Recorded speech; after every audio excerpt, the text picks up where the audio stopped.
The second witness is Comrade 구준서. 첫 번째 증인은 구준서 동지입니다. Comrade 구준서, please step forward to present your evidence. 구준서 동지, 증언 제출을 위해 단상에 나와주시기 바랍니다.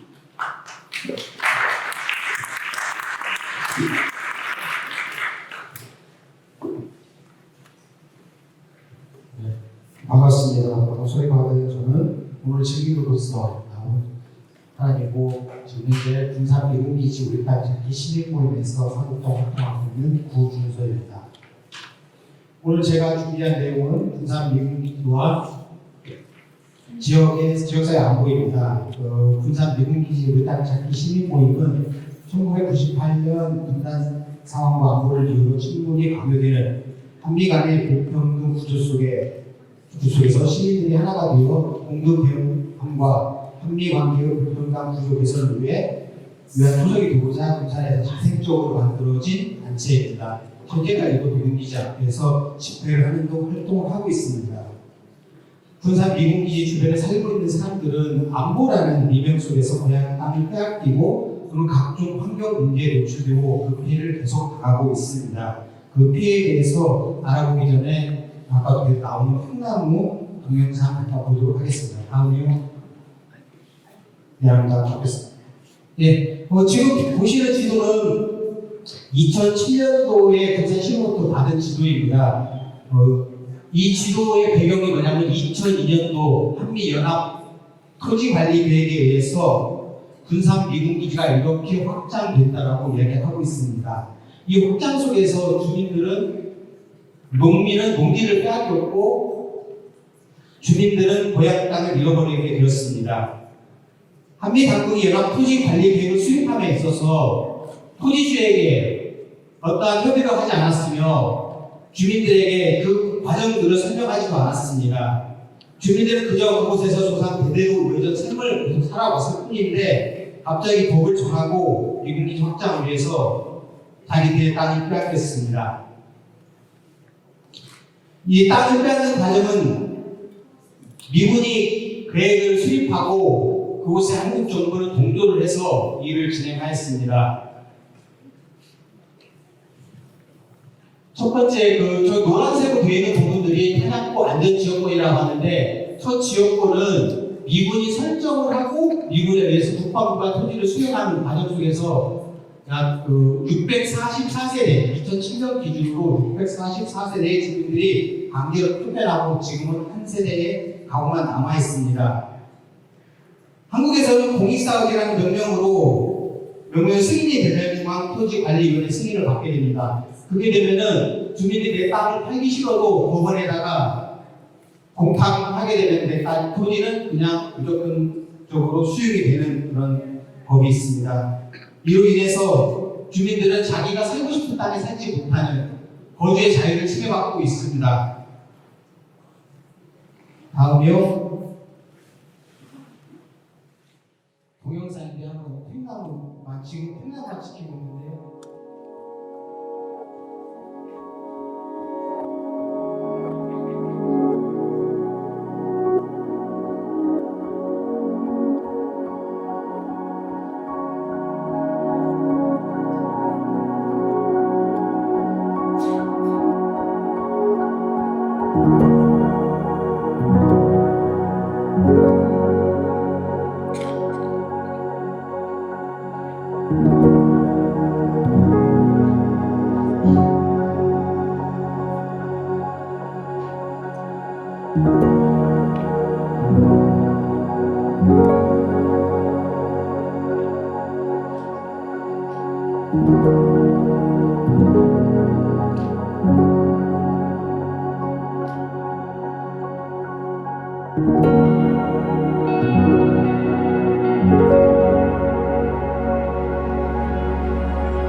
네, 보시는 사진은 2018년도 당시 사진인데요.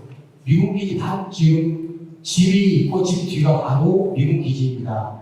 그리고 우측편으로 나오는데 그쪽으로는 탄약구역이 있는 거고요. 그래서 주민들 집이 많던 것들 전부 플로어를 만들고 주민 다 내쫓은 하나의 상징적인 사진으로서 보여드리고 있습니다. 주민들이 살고 있는 곳에 기지가 들어서고 탄약고를 지으면 위험하다는 걸 누구나 다 사실 겁니다. 근데 탄약고를 지어서 위험한데 주민들이 탄약고가 위험하니까 이걸 이전해 주시라고 요청을 합니다. 그러면은 당연히 탄약고 이사를 가야 돼요. 근데 탄약고 안전거리 법이 있으니까 당신들이 나가시죠 이렇게 돼버린 겁니다. 법을 악용한 거죠. 그래서 주민들은 쫓겨나고 법을 동원하는 것은 국가가 국민들을 상대로 폭력을 행사하는 과정 속에서 드러나게 됩니다.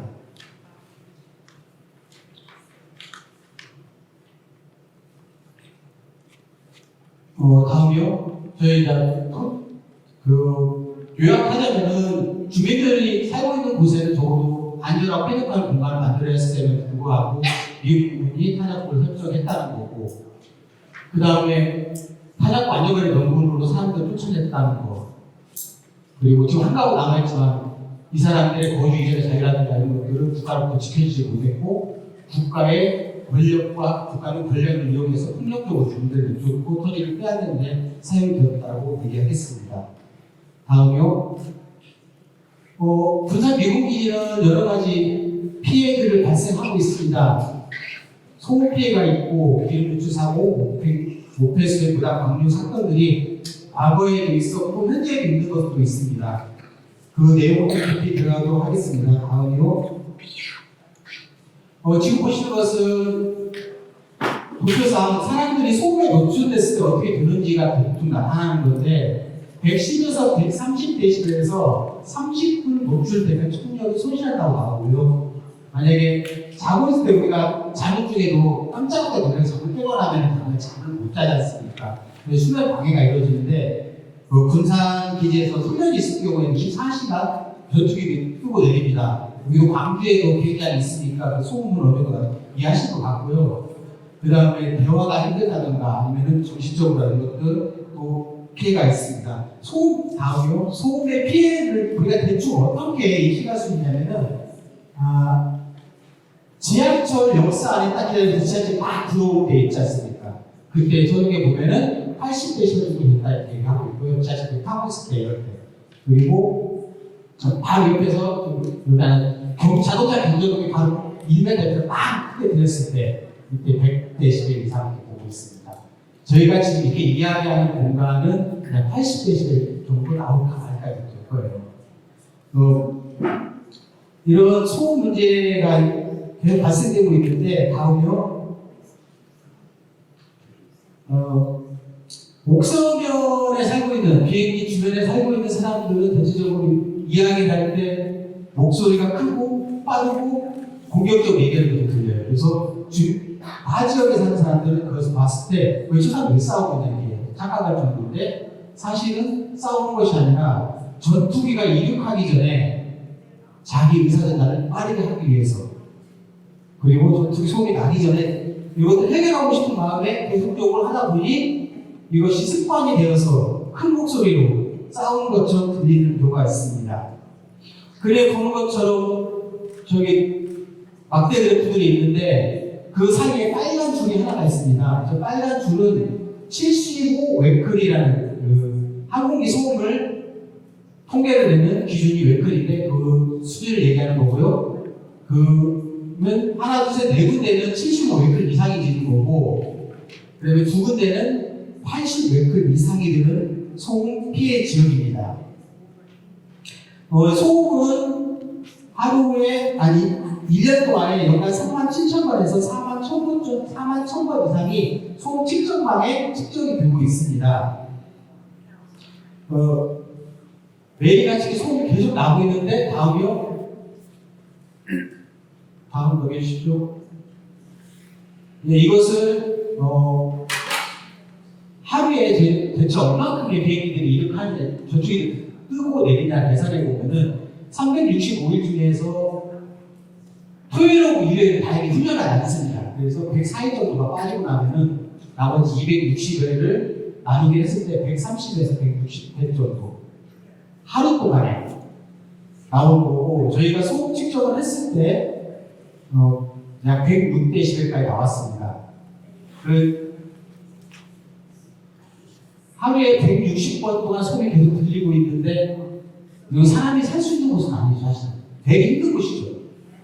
그 전투에 들어오면서 글쎄 건강상으로 어떤 문제들이 있는가에 대해서 2002년도와 2009년도 두 번에 걸쳐서 주민들에 대한 건강조사를 했었습니다. 건강조사 결과 기본적으로 난청이 많이 발생을 하고요. 그 다음에 우울증, 불안 위험, 그다음에 스트레스 같은 경우가 굉장히 높게 나타났어요. 화재에 비해서. 이 소음의 강도에 따라서 사실은 그 불안 요소들이라는 스트레스 더 차이가 많이 나고, 정신과 전문의로부터 꼭 상담을 받아야 되는 사람들도 있었습니다.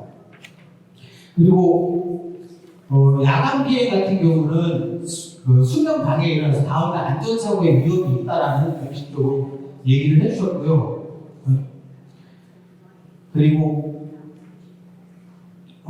아동애 같은 경우에는 근면성 협동력, 집중력 등 정서 및 우울증이 많이 나타난다고 정신과 상담이 꼭 필요하다라고 얘기했습니다.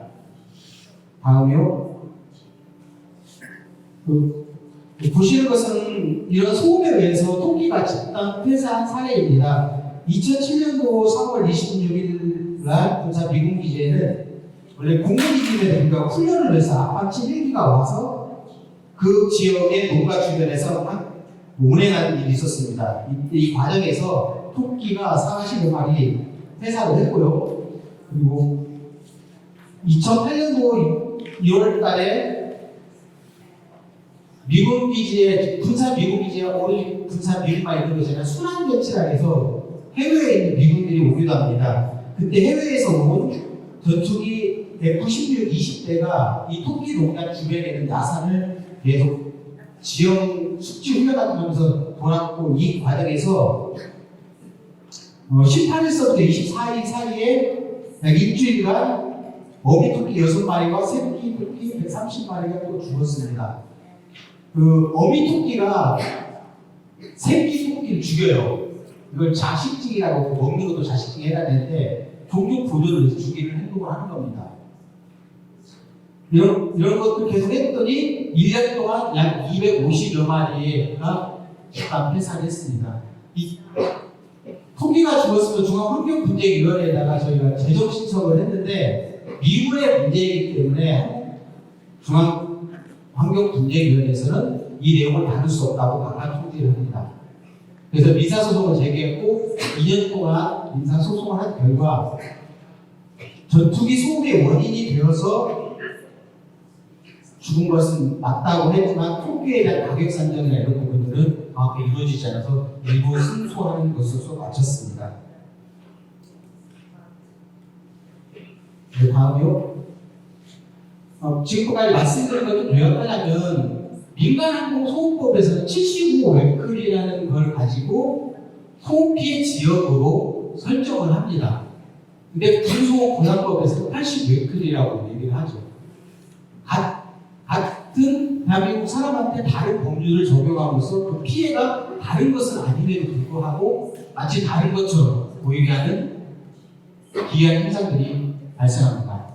그리고 이 항공기 소음은 순간적으로 일어나는 소음들도 굉장히 심각한 것들이 깜짝 놀래고 안전사고 위험도 있고, 또 어느 지역 같은 경우에는 소음을 측정을 했을 때 굉장히 높은 소음이 나왔음에도 불구하고 1년 평균, 한 달 평균에 미치지 못한다는 이유로 또 소음 보상을 받지 못하게 합니다.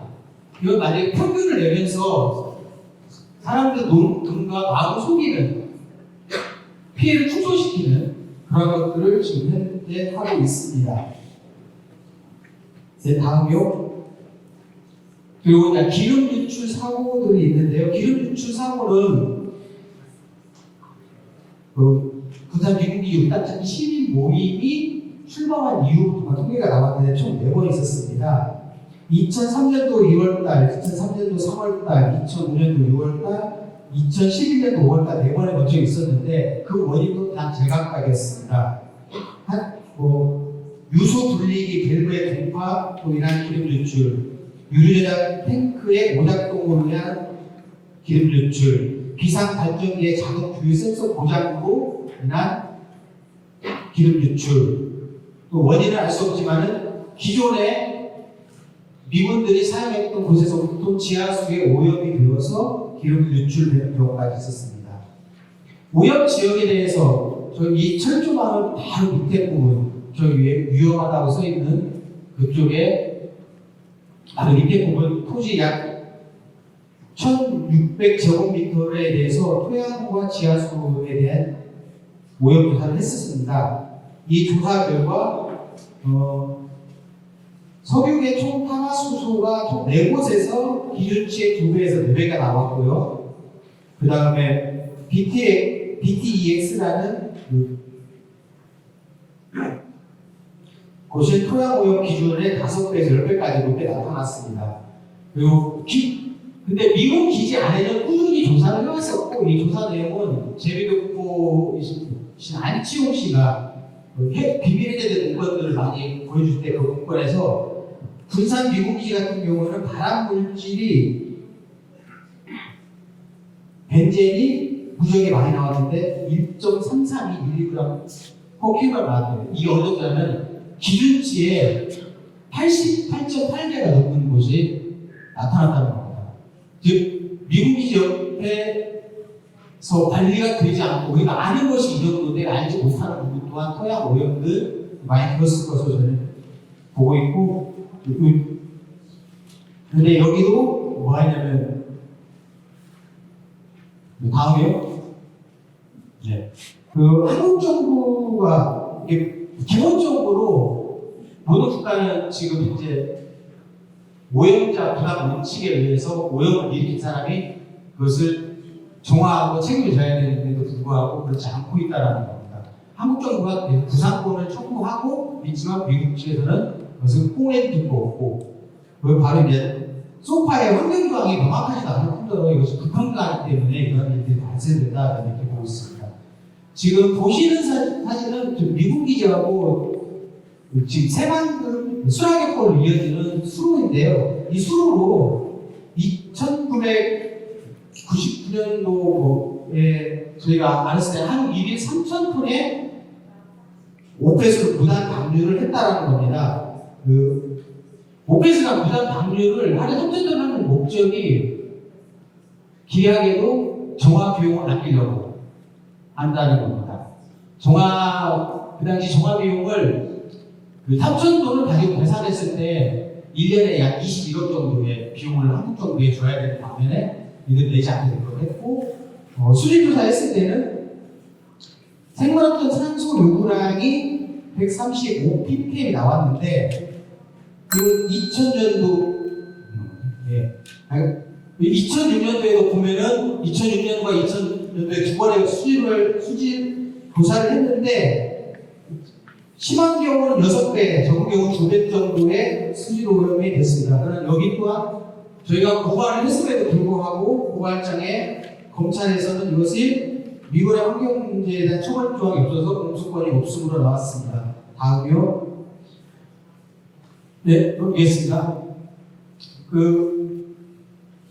미군이 사용하는 땅, 전용 면적, 전용 공연장하고 임시 공연이 두 개가 있는데, 이 전용 공연이 미군이 개파적 사용권을 가지고 있기 때문에 관해서 미국 법령이 적용되고요. 미군이 사용하지 않는 땅들이 있습니다. 훈련을 위해서라든가 미래를 위해서 이런 땅들은 그냥 평상시에는 막 쓸 수 있는 땅인데 이 땅이 내 것이 아닌 거예요. 내가 땅을 팔고 싶어도 이거 공연이니까 내가 사는 사람이 매입자가 없기도 하고 거기에 건축물을 지을 경우에도 미리 허락이 있어야 된다고 합니다. 그렇게 묶여있는 땅의 군사량이 약 26만 평 정도가 있습니다. 피해를 보고 있습니다. 다음이요. 그리고 2005년도에 미군이 사용하던 고양이 폭격장이 폐쇄가 되죠. 그리고 나서 군산으로 그 폭격장이 연계됩니다. 해안선으로부터는 약 48km, 맞아 사람이 사는 곳으로는 28km 떨어진 곳에 그 직도 국제 폭격장이 나오는데요. 이 폭격장이 국제 폭격장을 얘기하는 이유는 순환 배치를 위해서 한국에 오는 거. 그다음에 우리가 알고 있는 오키나와 이런 곳에서 계속 와서 폭격을 할 수 있는 곳이라는 겁니다. 왜 그런 곳이냐면은 저곳에는 위스라는 자동 채점 장비가 있는데 이 아시아에 하나밖에 없거든요. 그 위스가 있음으로써 여기에 많은 폭격들이 이루어지고 있습니다. 그 직도는 크게 대직도와 소직도 두 개로 구분되는데요. 그 대직도라는 곳은 연습탄을 사용하고 소직도는 실무장 폭격을 합니다. 헬파이어 사격이라든가 기총 사격이라든가 그렇기 때문에 이곳이 많은 피해를 보고 있다. 그래서 환경오염 조사를 2008년도에 실시돼서 2009년도에 공개가 됐는데요. 다음요. 보시는 것처럼 2009년도 조사 보고서에 의하면은 TNT와 RDX는 우리나라에는 TNT, RDX나 환경 기준이 정확히 존재하지 않습니다. 미국에서는 미국 환경청에서 이걸 식용 발암 물질을 보고 있는데요. 이 발암 물질 보는 이유는 자연환경에 노출됐을 경우 인간 및 생태계에 막대한 영향, 곰팡이, 효모, 세균 등의 성과가 없지 않다. 그리고 돌연변이를 일으키며 피부자고 호흡기 장애에서 암을 일으키기 때문에 식용 발암 물질이라고 합니다. 또한 이것이 물에 희석되거나 그러지 않기 때문에 자연에 계속 흘러서 이동할 수 있다고 합니다. TNT가 검출된 곳은 두 군데 정도가 있는데 많게는 약 69ppm 정도 나왔는데 이게 기준치를 4등급으로 미국에서는 4등급 중이 4등급 1.5ppm이거든요. 거기에 40배쯤 나오는 거죠. 또 TNT는 터지는 거고 RDX는 잔향 역할을 하는 겁니다. 그래서 이제 RDX도 3등급 이상의 수치가 나왔다고 합니다. 그런데 또 다른 중금속 오염들도 있습니다. 넘겨주시죠. 네. 다른 중금속 굴이나 나쁜 거 많이 오염되는 포탄이나 이런 곳에서 나타나는 것들이 함유되어 있기 때문에 이것들이 연습탄으로 사용했을 때 좀 대립도만 조했을 때 그래가지고 땅속에 토양이 무척 많이 오염되어 있다고 하겠습니다. 마지막 결론으로 말씀드리겠습니다. 만약에 군산 미군 기지가 수도권에 있었다 보면은 아주 큰 대도시에 있었다 보면은 아마 군공항 이전 특별법의 적용을 받았을 것입니다. 그러나 여기 시골이라고 그다음에 유권자도 별로 없는 곳이라고 해서 침해받고 있고 적용도 유예되고 있습니다. 또는 아무나 거대 담론 속에서 국민의 기본권이 침해된 현장을 지금 계속 보셨습니다. 그리고 주한미군에게만 안락한 소파는 현재 법책에서 너무 특권들을 주어지고 있고 이혼에서 인권과 생존권이 심각하게 자유를 받고 있습니다. 군산 미군기 주변 지역에 살고 있는 주민들은 하늘에서 소음으로, 땅에서 기름 오염으로, 바다에서는 남중금속 오염으로 많은 피해를 보고 살아가고 있습니다. 새만금의 신공항이 들어온다면 이런 피해들은 계속적으로 증가되고 되가질 것입니다. 그래서 저는 증인으로서 발언을 마치도록 하겠습니다.